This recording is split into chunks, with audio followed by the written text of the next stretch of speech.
Dr. Enos de Oliveira Júnior, médico graduado pela Pontífice Universidade Católica de São Paulo, especialista em medicina do trabalho pela AMANTE, ANANTE, em 2014, e pós-graduado pela Santa Casa de Misericórdia de São Paulo.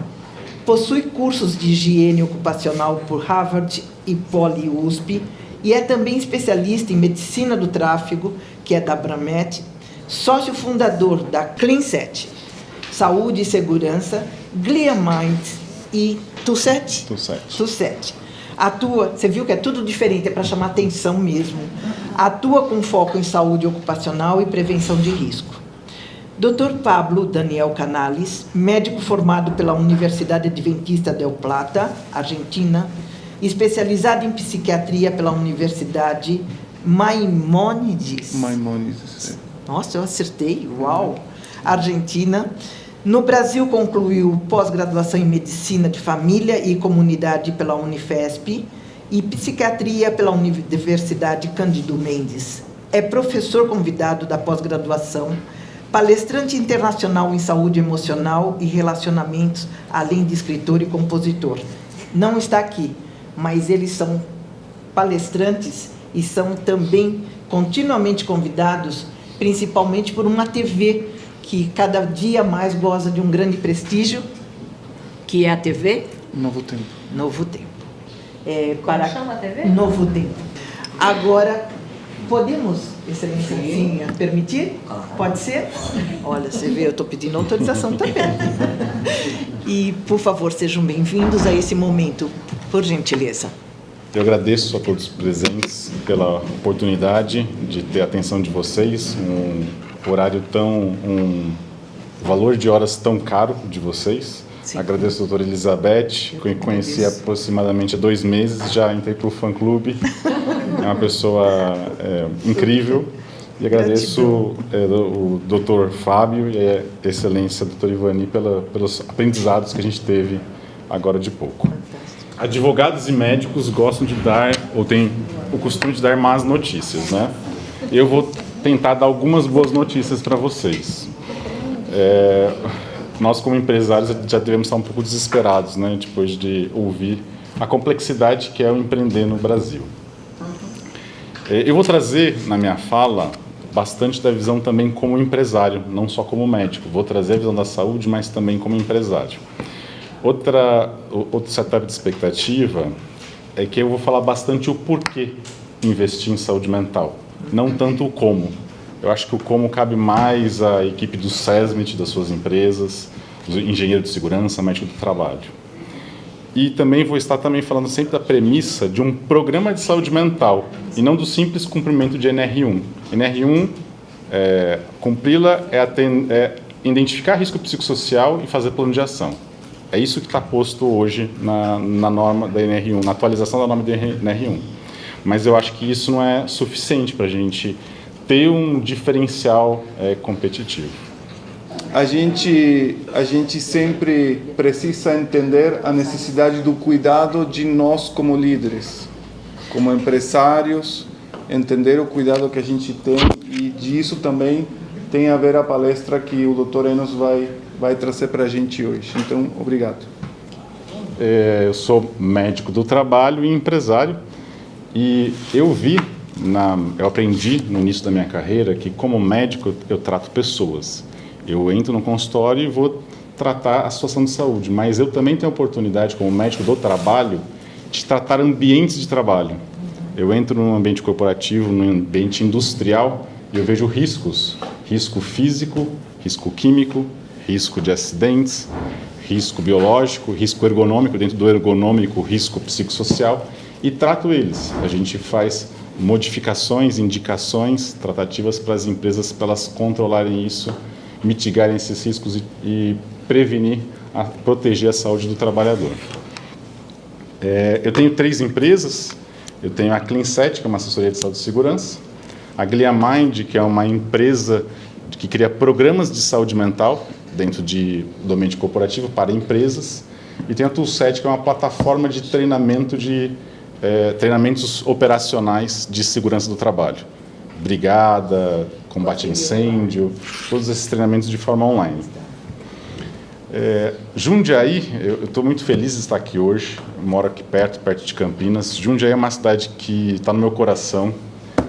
Jundiaí é uma cidade rica, industrial, grande, sempre está entre as melhores cidades para se ver do Brasil, sempre ganha entre as primeiras.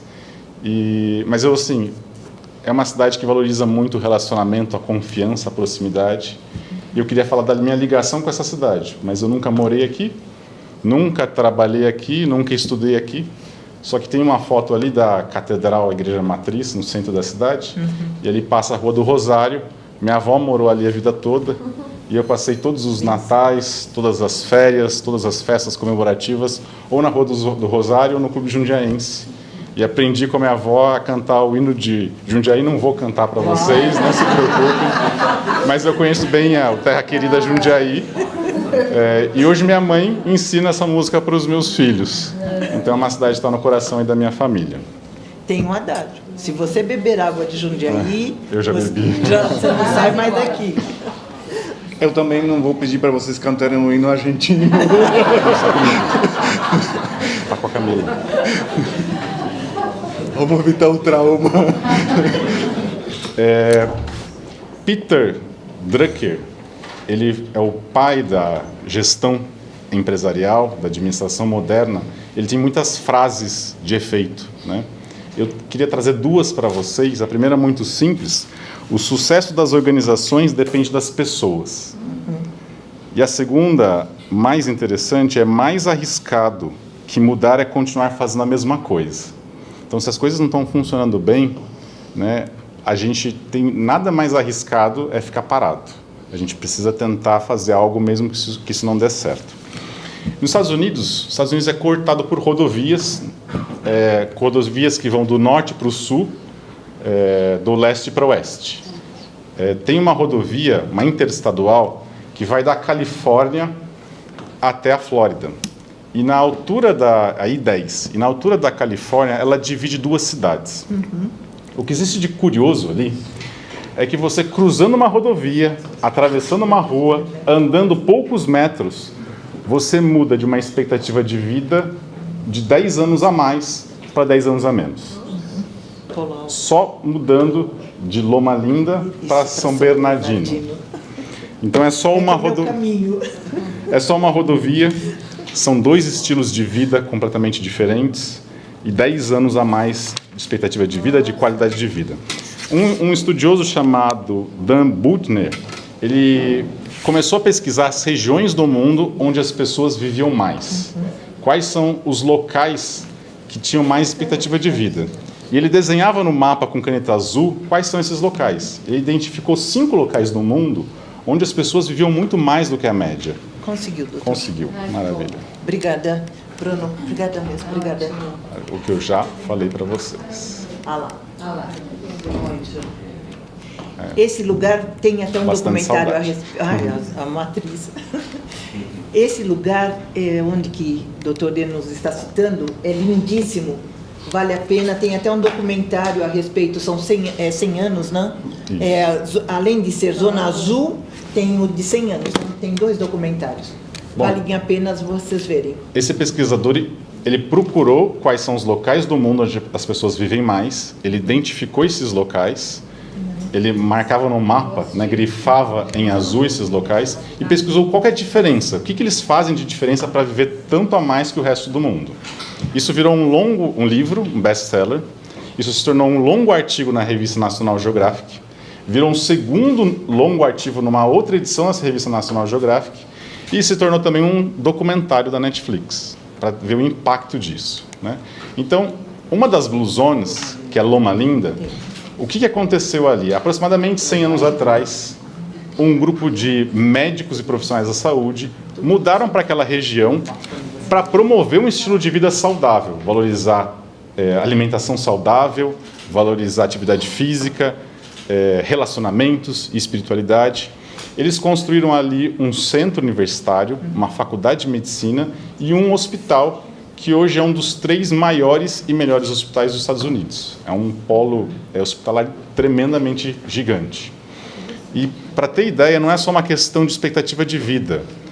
Existem cirurgiões com mais centenários. Existem cirurgiões com mais de 100 anos que acompanham ainda as cirurgias orientando os seus alunos.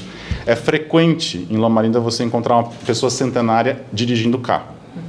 Em comparação, do outro lado da rodovia, a gente tem São Bernardino, onde coincidentemente foi a primeira loja dessa rede de franquia de alimentação, que é hoje um museu histórico, onde eles contam a história de um outro estilo de vida. Eu queria saber quantos de vocês conhecem Francis Bacon, o que ele inventou. Francis Bacon não inventou o bacon. Não. Francis Bacon, ele inventou a metodologia científica.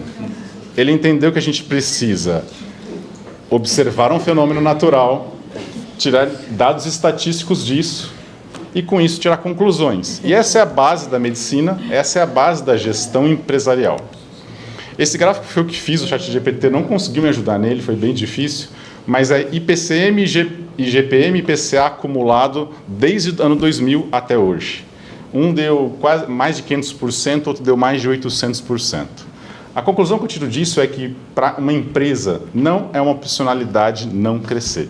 A gente precisa crescer, senão você está sendo corroído pela inflação. Para isso, você precisa de diferenciais competitivos. Desde um simples PDCA, que você roda em qualquer processo. Mas você precisa de diferenciais competitivos para crescer. E nos fenômenos sociais, existem duas curvas de crescimento padrão, nos fenômenos biológicos. Uma curva de Gauss, que é um crescimento linear, ou uma curva log normal, que é uma curva exponencial. Uma curva linear é uma curva que o crescimento é pequeno, a distribuição é pequena. Por exemplo, é difícil imaginar que aqui nesse auditório tenha uma pessoa com menos de 1,40 ou com mais de 2 metros. É muito raro isso. É muito raro encontrar uma pessoa com mais do que o dobro da altura de outra. Então, é um crescimento limitado. A maior parte dos fenômenos seguem essa curva. No entanto, as curvas exponenciais, elas têm taxas de dobra. Os números se multiplicam muito. Isso é contraintuitivo para nós, seres humanos. E é isso que a gente busca quando tem uma empresa. É isso que a gente busca quando quer fazer um crescimento de uma empresa. Para mostrar como é contraintuitivo, imagine uma placa de cultura de bactéria, uma placa de Petri, onde eu inoculo uma bactéria e ela vai começar a se multiplicar, crescer, dobrar o crescimento. Começou o experimento às 8 da manhã e terminou ao meio-dia. E a taxa de duplicação da bactéria é cada 2 minutos. Eu pergunto, a que horas metade daquela colônia de bactéria vai estar tomada pelas bactérias? Cada 2 minutos. 11h58. Muitos talvez pensaram às 10 horas, mas não, porque 2 minutos antes, metade da colônia estava tomada, porque a taxa de duplicação de dose é a cada 2 minutos. Então, é contraintuitivo para nosso raciocínio pensar em números exponenciais, números tão grandes. E para alcançar esse tipo de sucesso, né, tem 2 tipos de caminhos. Né? Na verdade, as coisas respeitam 2 tipos de fenômenos, ou pelo talento ou pela sorte. E algumas coisas dependem muito mais de talento, outras coisas dependem muito mais de sorte. Por exemplo, um jogo de xadrez é praticamente impossível você ganhar de um master em xadrez se você é um novato. Depende muito de talento. Outras coisas dependem de sorte, como, por exemplo, uma roleta. Empreender, uma empresa, está mais ou menos no meio do caminho. Ela depende de 50% de cada. Ela não depende só de talento nem só de sorte. Isso é o que os estudiosos dizem do assunto. Só um minutinho. Mas as 2 coisas a gente consegue controlar, tanto o talento como a sorte. O talento é muito simples, né, em teoria. Basta 10.000 horas de dedicação em qualquer área da ciência, em qualquer subespecialidade, você virou um especialista. Mas e a sorte? Como é que eu controlo? No ambiente empresarial, corporativo, tem algumas formas de você controlar a sorte a seu favor. Por exemplo, a agregação. O que é agregação? É um comércio que tem a distribuição, tem a indústria, ele controla a cadeia de produção, ele fez a agregação. O que é controlar causa e efeito? É você playbookizar, criar playbook de gestão, de RH, criar um playbook de vendas. Isso é controlar causa e efeito. E opcionalidade, o que é? É você continuar tentando, alterando a estratégia, tiltando a estratégia e seguindo adiante, mesmo com as adversidades. Por exemplo, no jogo de dados, se eu vou jogar com uma pessoa, onde as chances, quem ganhar toma as fichas, as chances são 50% de cada um, eu vou jogar contra você. quem que vai ganhar? É meio a meio. Mas se eu tenho 1000 fichas e você tem uma, e a gente vai continuar jogando, é praticamente impossível perder de mim, porque eu tenho a opcionalidade de continuar jogando. Então, isso é opcionalidade. E dentro dos fatores de competitividade empresarial, os clássicos são processos, gestão e tecnologia. Isso é bastante antigo. Mas eu quero trazer aqui hoje para vocês o entendimento, a visão que a saúde mental, o equilíbrio emocional é um fator de lucratividade, é o novo fator de competitividade empresarial. E vou me arriscar a dizer isso. Aqui a gente está vendo funcionamento do cérebro em 2 situações, uma na ansiedade e outra na depressão. Tá? Na ansiedade, nosso lóbulo frontal, a parte da frente do cérebro, é a parte que faz todo o pensamento complexo, todo o pensamento de programação, de resolução de problemas, de relacionamentos, isso fica tudo no lóbulo frontal. Quando a gente está ansioso, quando você está estressado, você ligou a parte mais interna do cérebro, mais primitiva, mais reativa, você ligou o módulo luta ou fuga. Você ligou a amígdala. Logo, a parte complexa ficou desligada. Então, aquele gestor que administra por estresse, ele acabou de desligar qualquer parte do funcionamento e na parte de elaboração da pessoa de resolver um problema. Ele só vai responder aquilo ou com luta ou com fuga, ou brigando, ou confrontando, ou fugindo, ou se esquivando. E uma pessoa que está com funcionamento ansioso, ela vai funcionar assim, para tudo na vida. Do outro lado, a gente tem um cérebro saudável versus um cérebro depressivo.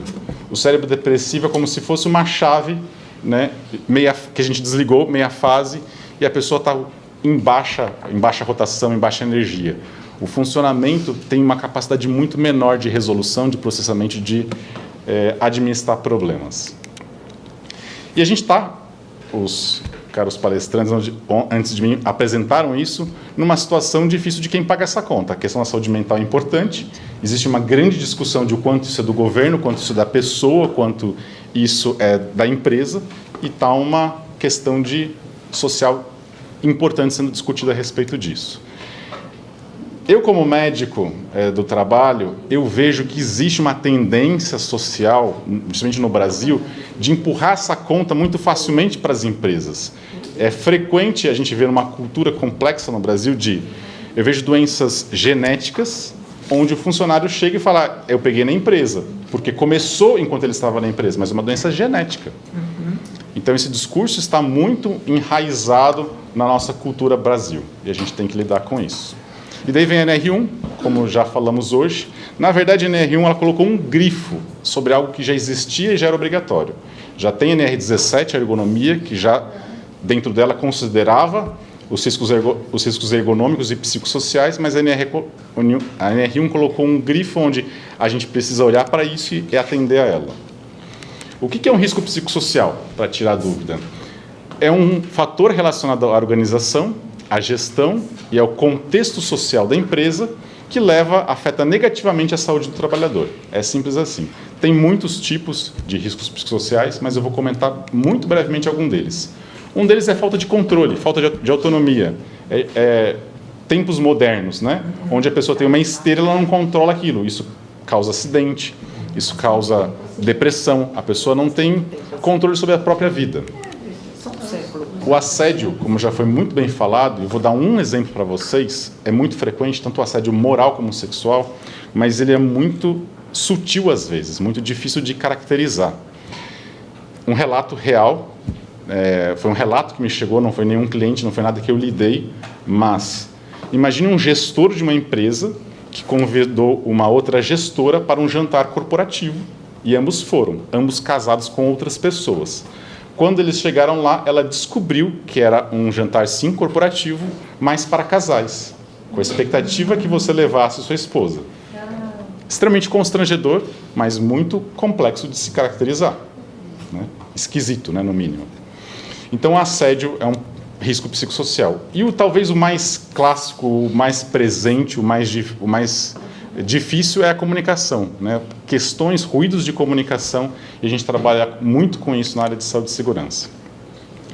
Então, o ser humano, quando a gente olha para ele e pensa na questão do trabalho, é um ser muito mais completo do que só trabalho, né?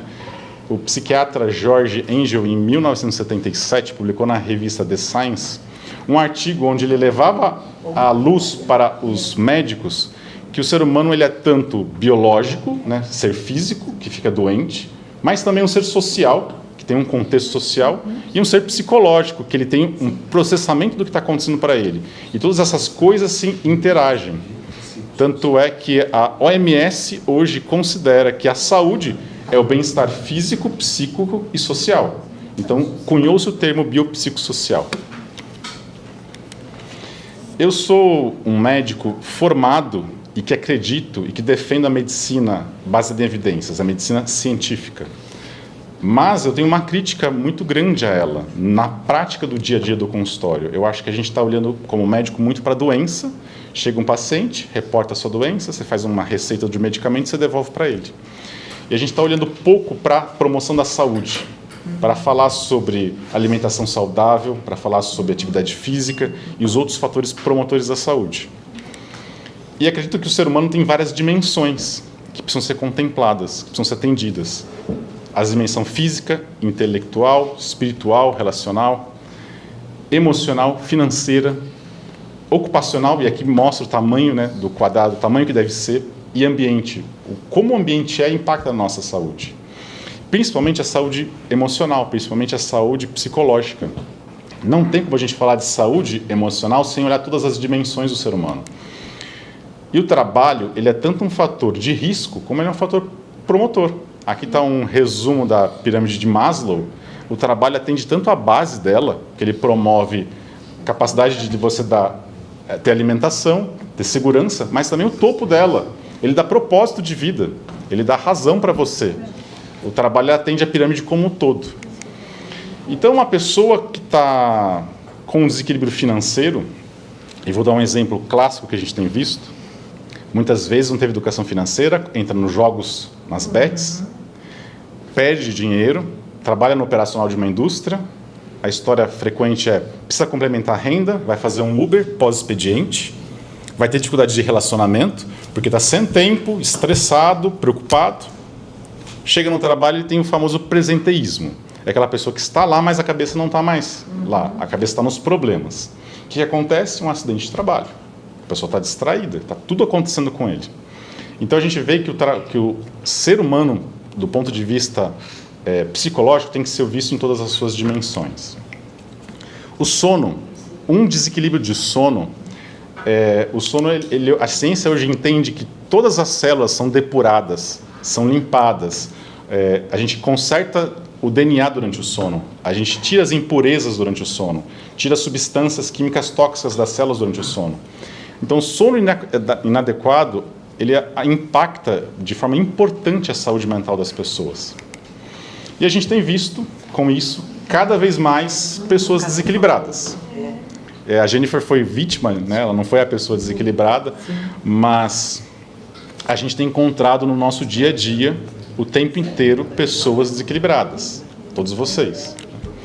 E o ser humano nunca teve uma situação de tanto desenvolvimento, tanta tecnologia, tanto avanço, mas nunca tivemos uma questão de saúde mental tão crítica. Isso é uma curiosidade. Por que isso está acontecendo, essa incompatibilidade, né? Aqui é dados do INSS, a gente vê que antes da pandemia a gente rodava por volta de 200 mil afastamentos por saúde mental ano. Nós estamos chegando a 500 mil ano, isso é 2,5 vezes, né? Por causa, né, as diversas causas de afastamento, o Brasil é campeão mundial em ansiedade, estamos em 4º lugar em depressão e estresse. Então a situação mundial é pandêmica e no nosso país um pouquinho pior. Então como é que a gente está tão avançado em tecnologia e tão mal com a nossa mente, né? Qualquer problema complexo tem que ter respostas complexas, não tem uma resposta só para isso, mas aqui alguns dados que possam mostrar isso. Ameaça de guerra, a gente está no mundo com ameaça iminente de guerra. A pandemia foi um divisor de águas para a saúde mental, ela declinou-se a saúde mental da população e as consequências são a longo prazo, a gente não viu todas, né? A gente tem que pensar que abusados e abusadores ficaram confinados juntos e as sequelas disso vão demorar décadas para serem vistas. Nós temos a questão da polarização política e social. Hoje você vai para a internet, se você é moderado, você não ganha engajamento. Se você vai para um lado extremo, os dois lados te dão ibope. São os extremos. Esse é o jogo da internet. Isso mesmo. Teve um livro recente muito importante, a Ação Dopamina. A felicidade é determinada por diversos neurotransmissores. Mas a dopamina é um dos principais. E a gente tem um nível basal de dopamina. Isso significa que a gente está normal. Quando você está feliz, sobe. Quando você está triste, desce. Só que tem coisas artificiais no mundo atual que sobem essa dopamina. Daí o organismo seta você como nova normalidade, aquele novo patamar. O organismo passa a acreditar que aquilo está saudável, está normal. Daí você diminui aqueles prazeres artificiais, você volta à normalidade e ele tende como depressão. Essa é a fisiologia de, basicamente, as doenças psicológicas, né? O desequilíbrio emocional. O que são essas coisas artificiais que sobem essa dopamina de forma artificial? Celular, vício digital, todos nós estamos viciados, tá? É um loop. Praticamente 100% da população viciada hoje. É um loop total. Compras compulsivas, é muito fácil hoje fazer compra. Você entra num celular, Mercado Livre, Shopee, AliExpress, segundos você compra com um clique qualquer coisa. Isso é compulsivo. Alimentos hipercalóricos, hiperprocessados, tudo isso faz sua dopamina subir artificialmente. Depois você cessa, cai para a normalidade, mas você entende como depressão. Isso está criando o quê? Está criando uma sociedade que não tem capacidade de lidar com frustração, que não tem capacidade de lidar com tédio, imatura, e a gente está convivendo com isso no ambiente de trabalho. Dentro da empresa, nós temos uma cultura corporativa. Quer a gente queira, quer a gente não queira, mas a gente vai ter uma cultura corporativa. A cultura corporativa são os valores, isso é teoria, né? Cultura corporativa é o que as pessoas fazem quando o patrão não está dentro, não está vendo, quando os líderes não estão presentes. Cultura corporativa é o que acontece no dia a dia da empresa. E a cultura corporativa, ela cascateia comportamentos. Então, se eu tenho uma liderança doente, uma liderança que causa um risco psicossocial, isso vai cascatear para baixo, vai gerar problemas psicológicos ir aqui abaixo. Tem um livro que eu gosto muito, um pouco difícil, denso. Ele é ótimo, esse livro. Nassim, Nicholas Taleb, ele fala do antifrágil. O que é o frágil? Frágil são as coisas que quebram, que se estragam com acaso, com inesperado, com evento eventual, né? O evento não corriqueiro. A gente pensa que o oposto do antifrágil é o resiliente, é o resistente. Mas não é. O oposto é o antifrágil. O antifrágil é aquilo que capitaliza, aquilo que toma vantagem, aquilo que se beneficia do evento inesperado. E é um pouco a minha provocação de vocês hoje.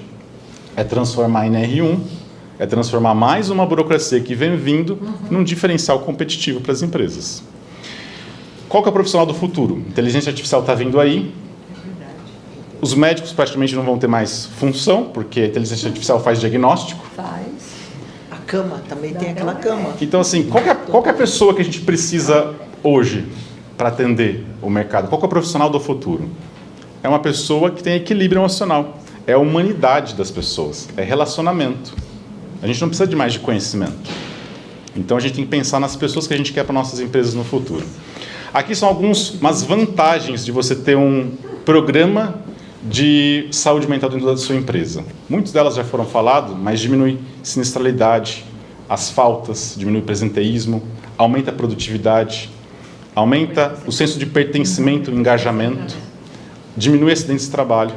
E aqui são alguns dos artigos que embasam o que eu falei no slide anterior. Não temos tempo de entrar, mas a Organização Mundial da Saúde fala que um programa de saúde mental, investimento em saúde mental, tem um ROI de 4. Para cada $1 investido, você tem um retorno de 4.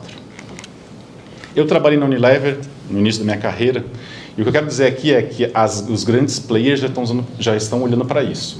Os grandes players já estão atendendo e trabalhando nisso há muito tempo. Eu saí há mais de 5 anos da Unilever, eles têm um programa Crescer, onde dão apoio psicológico, tem 0800, tem psicólogas que atendem os funcionários. Isso a Pfizer também faz. A Pfizer tem um programa contra o tabu para a saúde mental. O tabu é um problema extremamente importante. Muitos de vocês sabem que os líderes das empresas são um grupo de risco para a saúde mental. Se a população em geral tem mais de 20% de pessoas adoecidas, aqui também tem. Então, e a gente sabe que se a gente expor uma questão de saúde mental, talvez sua carreira esteja em risco. Então, o tabu é uma das questões mais importantes sobre saúde mental e a gente precisa quebrar ele para tratar isso. A Nestlé criou um programa onde ela treinou 600 pessoas, 600 colaboradores, para serem embaixadores de saúde mental dentro da empresa. Eles sabem identificar, eles sabem comunicar, eles sabem lidar e, principalmente, a fazer essa conversação dentro dessa empresa, promover a saúde mental dentro da empresa. Tim Cook falou que eu acho que a saúde mental é um dos temas mais importantes dos tempos modernos, ou então, as grandes empresas estão olhando. O Google, recentemente, ele lançou uma plataforma interna para funcionários com treinamento de psicoeducação.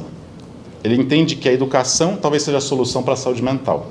Isso não é só do Google. A OMS recomenda programas de psicoeducação como soluções para a saúde mental, porque nós temos uma pandemia, não tem capacidade profissional para atender isso. E um psicólogo, e temos psicólogos aqui, eu acho que atendimento psicológico é padrão ouro para atendimento de saúde mental, mas é insuficiente. Se o problema é econômico, o cara precisa de um consultor financeiro. Se o problema é sono, talvez ele precise de um otorrino. Então, o problema é mais complexo do que a solução posta hoje no momento. Gallup, uma das maiores consultorias de informações corporativas, ela fala que para você ter um programa de saúde mental efetivo que funcione, para você impulsionar a saúde mental da sua empresa, o primeiro passo, o mais importante, é que esse programa seja genuíno, que você realmente leve transformação. Se você faz um programa só para cumprir norma, isso vai ser desmotivador, vai ter o efeito rebote. A Gallup também mostra números que demonstram a importância de um programa de saúde mental para as empresas. Eu sou médico coordenador e responsável pela essa empresa, ArcelorMittal Gonvarri. Eles me permitiram mostrar essas informações lá em Hortolândia. E essa é a metodologia que a gente usou para criar um programa de saúde mental dentro da empresa. Só um segundo. Aqueles vídeos que você tem na sua plataforma, sim, está coligado a isso? Não está. Eu tenho um canal de YouTube, tenho criado bastante conteúdo no meu Instagram. Meu canal é Bom Dia com Segurança no YouTube. Vale a pena realmente ver, assistir. Depois vocês acompanhem. Pode repetir, por favor? Como chama o canal? O canal chama Bom Dia com Segurança no YouTube. E meu Instagram eu vou mostrar no final da apresentação para vocês. Sorry, eu antecipei. Desculpa. Aqui a ArcelorMittal Gonvarri, e a gente fez um programa de saúde mental dentro da empresa. Quais foram os passos? Criamos um mapeamento da saúde mental da empresa, um diagnóstico da situação, um Power BI com dados que a gente acompanha como é que está a situação de saúde mental da empresa, um plano de ação para a empresa, a capacitação da liderança, a liderança cascateia o problema de saúde mental para baixo. A gente precisa focar na liderança das empresas. E a gente entregou uma plataforma, que eu vou falar a seguir, para os funcionários da empresa, e criamos também uma comunidade de saúde mental. O engajamento é a chave de funcionar um programa de saúde mental. Para isso a gente precisa criar um comitê de saúde mental dentro da empresa, senão não funciona, não roda. Aqui algumas coisas que estão na nossa plataforma. A minha empresa criou uma plataforma onde, se a gente entende que o ser humano tem diversas dimensões, todas elas têm que ser atendidas. Para isso eu preciso pôr o maior especialista em cada área, em cada tema, para fazer um programa de autocuidado, de autoajuda, para levar aquela pessoa numa condução terapêutica a resolver aquele problema. Por exemplo, o Dr. Cristiano Nabuco é o maior especialista no Brasil em vícios digitais, em vício de celular, vício de telas. Tem um ambulatório no HC, na USP, sobre tratamento de vícios digitais. Ele criou um programa na nossa plataforma da condução terapêutica do vício digital. E muitos outros, educadores físicos, psicólogos.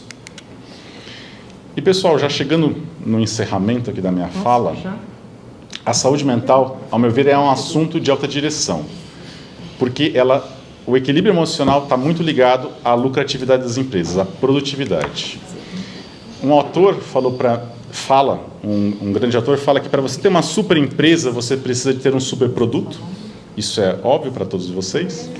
Você precisa ter um super canal de distribuição, isso inclui tanto marketing, comercial, atendimento ao cliente, logística, mas você precisa ter uma super organização. E super organização são pessoas. A gente não deve... Eu comecei falando isso, né? A gente precisa olhar para as pessoas, a gente precisa atender as pessoas. É só uma rodovia, é só alguns metros de distância que diferenciam duas realidades, duas cidades, duas empresas diferentes, e a diferença prática nisso é muito grande. O diferencial disso é muito grande. A Nike, recentemente, alterou seu slogan. Talvez o slogan mais importante da história da humanidade, talvez o slogan mais conhecido, todos vocês já viram, Just Do It, da Nike. E isso atendia, né, o anseio de gerações. Sim. Atendia os baby boomers, atendia a geração X, aos millennials. Mas por que eles alteraram isso? Porque não está mais conversando com as gerações atuais. Geração alfa, geração Y, Z, não está mais fazendo sentido. Porque eles estão olhando para o custo que a gente pagou, o custo ecológico, social, o custo de saúde mental, e não está mais fazendo sentido para eles. Então a gente precisa entender que, para você trazer essa geração para dentro da sua empresa, para você manter a sua empresa, você tem que responder para eles o porquê fazer isso. Você tem que dar sentido, você tem que dar propósito. O centro da saúde mental, o centro do equilíbrio emocional, é a gente ter propósito na vida, a gente ter o nosso porquê, senão você não tem equilíbrio. E a gente precisa responder isso também, como empresas. E eu agradeço a todos vocês por essa oportunidade.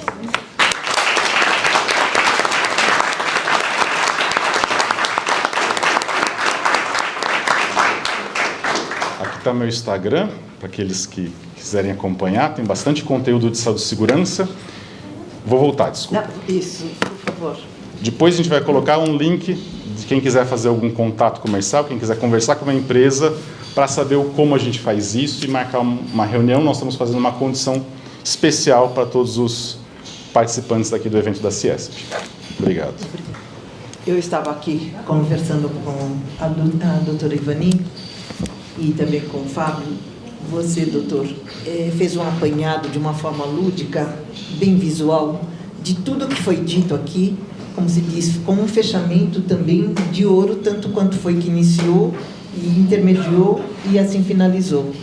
Agora, o que nós podemos dizer que esta forma como você trouxe faz-nos também averiguar a questão do comportamento, a questão da intencionalidade e, ao mesmo tempo, da aplicabilidade. Porque quando nós pensamos, tem tal situação, o que poderá ser feito daquilo? E você trouxe aqui também desta forma. Nós trouxemos aqui o processo, como que se diz, todo um conhecimento legal para depois da saúde trazer realmente aquilo que pode ser feito. Quando você trouxe essa imagem do humano e o robô, ou da inteligência artificial e já o personagem mesmo robótico, que nesta casa, muitas vezes, nós temos recebido jovens que estão desenvolvendo, sendo premiados já no exterior, com os robôs, robô mesmo, robô não é o personagem, é mesmo a estrutura. E quando você começa a observar que isto, na saúde, no dia a dia, ou seja, no cotidiano, não que sejamos trocados, mas que temos possibilidade de desenvolvermos, e você trouxe uma chave. Qual que será aquele que é empregável? Ou qual é a sua empregabilidade? Aquele que tem uma saúde mental estabelecida, adequada. Exatamente, doutora Ivani. E olha, sinceramente, nós acho que concordamos em grau, gênero e número. Doutor, por favor. Tem uma coisa que nos preocupa muito, que é a capacidade cultural da empresa de entender a necessidade rápida de mudança. Se vocês são empresários a longo prazo, vocês entendem que tem coisas que tem que mudar muito rápido, e quem vive nesse mundo nos últimos 30 anos entende muito bem o que significa ter que mudar muito rápido de conceitos, trocar preconceitos, entender a mente do ser humano como muito fragilizada a muitas coisas. E isso é fundamental para a gente continuar subsistindo, continuar vivendo como empresa, como donos, como chefes. Sim. É necessário, é fundamental entender quanto que precisamos abrir as possibilidades e não fechar elas. A NR1 trouxe a necessidade de mudança que ninguém queria, mas que todo mundo precisa. E agora, na urgência, a gente entende que era uma necessidade que ninguém queria olhar. Então, é muito importante entender, até porque a gente ficou na metade das nossas palestras com medo de muita coisa, e na final da nossa palestra entendendo que tem muita luz no fim do túnel, mas que tem que colocar o esforço da maneira certa, encaminhado para o lado correto, para poder subsistir de uma maneira sólida, fundamentada no que tem que ser feito da maneira certa. Sim. Então,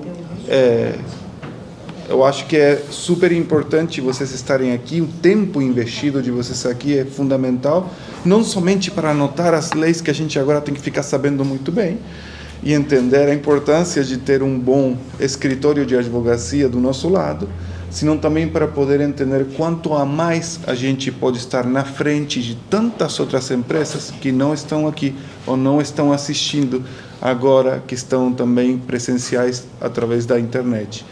Então, eu agradeço muito e valorizo muito o esforço de vocês, vai trazer bons dividendos. Maravilhoso.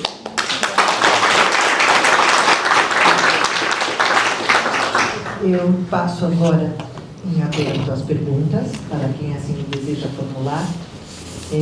Só vou pedir um favor, um por vez, por favor. Podemos, então, agora nesse momento, vocês estão também dispostos a responder? Quem deseja formular pergunta? Pois não. Alguém pode, por favor, me ajudar com o microfone? Pode ser? Por gentileza. A Cíntia? Sim. Cíntia.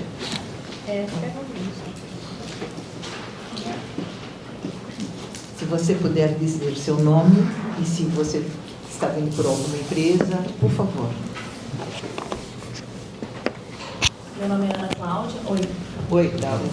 Meu nome é Ana Cláudia, eu sou advogada, sou especialista em Direito, Processo e Compliance Trabalhista pela PUC, venho da cidade de Uberaba, Minas Gerais. E nós trabalhamos com um nicho ali no escritório Signato de Melo Sociedade de Advogados, um nicho preventivo, tanto quanto um nicho ali litigioso, contencioso. Nesse nicho preventivo, nós orientamos normalmente ali, os empresários a atuarem de maneira dinâmica e de maneira preventiva, voltado para as ferramentas de compliance, de conformidade jurídica.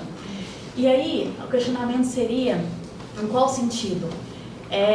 Digamos que nós sabemos que empresa ali, micro, EPP, LTDA, talvez tenha uma rentabilidade, uma gestão maior ali, financeira, para poder fazer valer esses mecanismos de compliance. Okay. Mas como ficaria aquela empresa ali que talvez estivesse iniciando o MEI, ou até mesmo ali no aspecto rural? Porque agora, com essa aplicação da NR17, incorporação dela ali na NR1, que na NR17, inclusive, era para função ali mais voltado para o cashier, voltado para o telemarketing, mas que foi incorporado ali na NR1. Então, meu questionamento seria as mesmas ferramentas de compliance, ali um regulamento interno, um código de ética de conduta, uma política específica, ou também treinamentos, workshops, seria o mesmo mecanismo de ferramentas, mas nas suas devidas proporções? E aí você teria que valer, por exemplo, daquela prova de que realmente é eficaz e que você faz acontecer, mas proporcionalmente ali a rentabilidade do que a empresa consegue atingir? Esse seria o questionamento. Então, Ana Cláudia, diante do que você citou, eu vou pedir a ajuda de todos aqui, porque há um pedacinho para cada. Pode ser? Podemos começar contigo, doutor Fábio? Sim. Obrigado, Ana Cláudia. Muito bem colocado. Bem colocado. A proporcionalidade sempre é uma questão difícil, né? Porque quando a gente fala de conteúdo humano, a gente não tem como subdividir a condição, porque o valor, né, a vida e a saúde, ele é pleno. E aí nós temos a norma gerando abrangência, né, em relação a tudo. E aqui, engraçado, né, a doutora Ivani, a gente comentou, e ela mencionou exatamente isso que você falou, da não subdivisão das pequenas, né, e também do rural, do agro, porque a gente tem um distanciamento muito delicado pelo tamanho de fronteiras do Brasil, quando a gente fala de regiões ermas, né, regiões isoladas, fora de total contato com o centro urbano, até mesmo com a informação, com o sinal de internet, pasmem, né, a gente tem isso. Mas a obrigação, ela está instituída de forma linear e temos que adotar, dentro das proporções, né, os mecanismos adequados a tratar esse nicho menor, né, esse número de colaboradores menor. O que você está dizendo basicamente é que é impossível realizar o ideal, ou teórico, ou até o normativo. E eu concordo contigo. Eu, na verdade, conversei com isso com o professor Mário Fantasini, que é autor de diversas NRs, professor da Fundacentro, conversando sobre estratégia de amostragem, estatística por trás de você fazer uma avaliação numa empresa. É o seguinte, é impossível. Para eu fazer uma avaliação correta de um risco de um funcionário, eu tenho que ficar do lado dele o tempo inteiro. Eu faço uma medição de químico hoje e amanhã o processo industrial muda, mudou a avaliação, mudou a medida. É verdade. Então, qual que é a solução para isso? A solução é a melhoria contínua. A solução é hoje você fazer um pouquinho melhor do que você fez ontem e amanhã fazer um pouquinho melhor do que você fez hoje. Essa é a visão preventiva. Tá? Mas, na R17, precisa de atualização urgente. Também acho. Eu vou falar do ponto de vista de atendimento das pessoas que trabalham em locais mais pequenos. Empresa pequena, não precisa tanto movimento, entre aspas. A gente não estaria falando de discriminação? Discriminar as empresas pequenas porque tem pouco funcionário. Mas a realidade é, trazendo um pouco o exemplo que você trouxe da parte de trabalhar do agro, a roça. Quantos fatores de risco psicossociais a gente tem na roça? Alcoolismo, tá? Problemas familiares de traição, tá? Droga, alimentação inadequada. O abuso sexual mais frequente no ambiente rural. O abuso sexual, o uso de tabagismo, etc, etc. Quantas coisas podem trazer a um ser humano? De fato, a gente tem grandes empresas de maquinárias do agro que automatizam muita coisa. Sim. Por quê? Porque tinha muitos funcionários que chegavam bêbados para dirigir o trator. Certo? Então, a gente tem que trazer essa cultura que é tão difícil de colocar em todas as esferas de um país tão grande como o Brasil ou qualquer outro lugar do mundo, para os pequenos, para os ignorantes, para aqueles que não têm o preparo acadêmico para enxergar as coisas, para eles aprenderem a cuidar da vida deles. As leis foram criadas, ou deveriam ser criadas, para o cuidado, para a proteção de qualquer ser humano. A lei rege para poder proteger. Sim. Certo? Então, a gente tem que proteger, cuidar. O famoso primeiro amar, mas não tirar os limites. O amor não é igual a condescender. Eu posso amar e colocar limites, porque os limites fazem parte do amor ao outro, certo? Então, entender a necessidade desse ser humano fragilizado pela ignorância é muito mais importante, porque vai cascatear para cima depois, certo? Então, um país ignorante, que não educa, é um país que não cresce. E começa onde? No pequeno, certo? Então, o olhar para o pequeno é muito mais importante, inclusive, que o olhar para o grande. Sim. Quando o senhor relata sobre a questão do amor, eu olho e me permita dizer isso. Não é só a questão, quando fala amor, normalmente leva-se para uma outra esfera, mas é a questão do respeito, a questão da honra, que hoje em dia nós temos esquecido desses princípios, dessa necessidade que tem. Eu te honro, eu te vejo, acima de tudo, estamos dentro de uma mesma engrenagem de busca de vida, né? E você que está na internet, caso você queira formular alguma pergunta, ainda dará tempo, nós temos ainda aqui 12 minutos, e dentro desses 12 minutos gostaríamos, até se caso você também assim o desejar, é só escrever no chat, pode ser, Ivan? Pode ser, né? No chat, por favor. Agora, tem mais alguma pergunta aqui que nós poderemos, por gentileza? Boa tarde, maravilhosa todas as apresentações hoje. Eu sou Elaine Medeiros, eu sou psicóloga. Está dando para ouvir? Dá para se ouvir, perfeito. Eu sou psicóloga, trabalho com a parte de... Está desligado? Estou achando que... Bom, vamos lá. Eu sou Elaine Medeiros, eu sou psicóloga, venho de muitos anos trabalhando em RH. Hoje trabalho na parte de liderança e estou entrando também nessa parte de NR1. E aí eu quero colocar uma questão que eu considero bem complexa. De um lado, nós temos a questão da NR1, toda essa questão das leis, todo esse processo, e aí digamos que os funcionários que estão dentro de uma empresa, vamos trabalhar com essa questão da saúde mental, vamos trabalhar com a implementação. Só que nós temos uma grande dificuldade hoje, que é a contratação de mão de obra. Né? Hoje em dia, as gerações, né, o pessoal não tem mais aquela, assim, como que eu trabalho essa questão? Então, eu trabalho quem está dentro das organizações, ok, mas como que eu trago pessoas para as organizações se hoje as pessoas não estão aceitando e tolerando nada? E aí vem o que a doutora colocou, de toda essa complexidade de que tudo é assédio.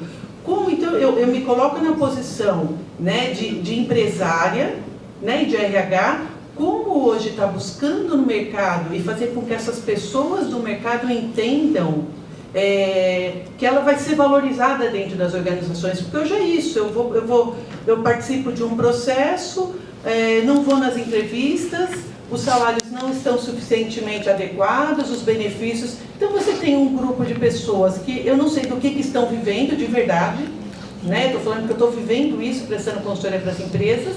A pessoa, ela marca uma entrevista para um salário de R$2.000, ela não comparece. As pessoas não têm mais aquela questão de que eu quero ter um carro, eu quero me casar, eu quero fazer uma viagem internacional. E do outro lado você tem as empresas com funcionários com dificuldade de reter os seus talentos. Então é assustador pensar como que nós vamos, por mais que seja extremamente positivo tudo que está acontecendo, mas eu fico pensando como que nós vamos estar daqui a 5, 10, 20 anos. Complexo, né, gente? Posso passar para a doutora Ivani? Coloquei aí um desafio. Ivani, por favor. Eu acho que isso tudo é problema estrutural brasileiro mesmo, né? Primeiro a gente passa pela questão da educação. Alguém que se forma, ele sai de lá sem saber nada. Não tem uma educação profissionalizante. A pessoa sai perdida no colegial, não sabe o que vai fazer na vida, né? Nós temos um modo educacional hoje no Brasil, já deveria encaminhar o jovem para uma profissão, fazer já um teste de aptidão, e já ter aquele encaminhamento igual em outros países. Nós já temos essa dificuldade estrutural, né? Essa questão das novas tecnologias veio, modificou as relações humanas no mundo, né? E outra, muita gente só quer mais facilidade, ninguém quer trabalhar 8 horas por dia hoje. Se você colocar para alguém trabalhar 8 horas por dia ou ainda fazer hora extra para ganhar R$2.000, ninguém quer. Porque às vezes ser um youtuber ou ir aí fazer umas gracinhas no TikTok, você ganha mais. Então, nós temos muitos problemas. E a geração de ferro está indo embora e está entrando a geração Nutella, que a gente já falou, né? Sim. E ele fala de geração Y, geração Z, sei lá. É outro viés. Eu dou aula há 30 anos na faculdade. Eu não consigo ler a prova dos alunos porque eu dou prova escrita. Porque eles não escrevem mais. Analfabeto funcional. Porque é tudo tudo agora, é tudo digitado. E outra, é tudo assim, você é VC, porque é PQ, né? E é tudo com o polegar. Tem até uma doença que a gente chama de WhatsAppnite. Que é o WhatsAppnite. De tanto fulano no polegar escreveu WhatsApp. Dá mesmo uma doença chamada WhatsAppnite. Nós tratamos disso. Então, essa geração é um novo mundo, que nós estamos numa transição, né? Os velhos e os novos, vamos dizer assim. E nós estamos em crise. O novo nasceu e o velho ainda não morreu. É mais ou menos isso. Estamos aqui, ó. Tô aqui. E no meio dessa confusão toda, surge esse exponencial, a exponencialidade da fragilidade humana mental. Porque a pressão mundial é muito grande. E às vezes eu vejo empresas discutindo, eu pago um salário mínimo, ou pago R$2.000. Aí o fulano vai descontar o INSS, vai descontar isso, vai descontar aquilo. Se ele está no programa Bolsa Família, ele ganha mais. Porque ele ganha aquele líquido e não tem nenhum desconto. E aí tem até empresário que discute que o Bolsa Família compete com eles, né, com o mercado de trabalho, porque você não consegue dar emprego para ninguém, porque descontando tudo, o fulano ganha mais no Bolsa Família. Ou ele ganha mais no LOAS ou nesses programas governamentais.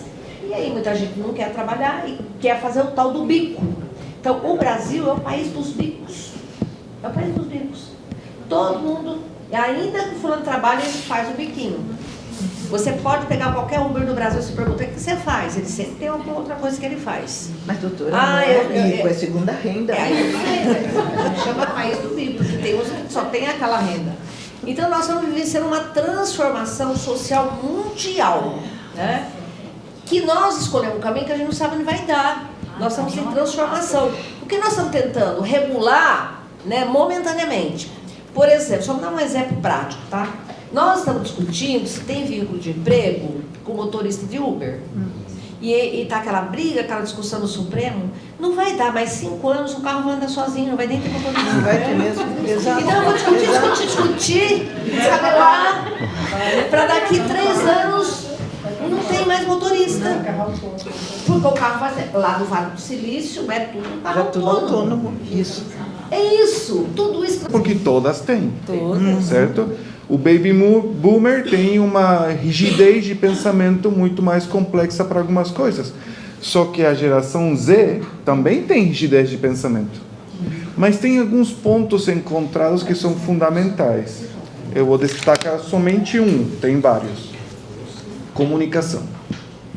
Sim. E a gente entra aí num problema da NR1, Sim. que é na comunicação não efetiva. Exatamente. Certo? Se você trabalha na comunicação e na possibilidade nessa empresa de que o velho converse com o novo e o velho quer entender o novo e o novo quer entender o velho, você ganhou metade do jogo com o olho fechado. Sim. Comunicação. Se você vai trabalhar com uma empresa, trabalhe numa comunicação saudável e efetiva, de ponta a ponta. Certo? Esse é um, tem vários, mas esse é um prático que dá para identificar, mas você precisa saber quais são as características, quantidade, faz um mapeio da empresa, qual é a quantidade que tem de cada geração, explica isso para a diretoria, Interessante isso. ensina para eles, aí entra a psicoeducação, a gente acredita muito na psicoeducação, é o que o Google, que o Dr. Enos estava apresentando, o Google mostra nessa plataforma deles psicoeducação como ferramenta fundamental. E a partir daí trabalhar primeiro a aplicação na comunicação efetiva. Mesmo que essa comunicação hoje, por exemplo, seja só texto, porque ninguém conversa mais. Não. É só? É comunicação efetiva. Tipo isso. Independente do tipo de comunicação, ela tem que ser efetiva. Se está todo mundo no WhatsApp, é pelo WhatsApp que você vai comunicar. Olha, pode observar que é um tema como o anterior, nós fizemos como um fórum.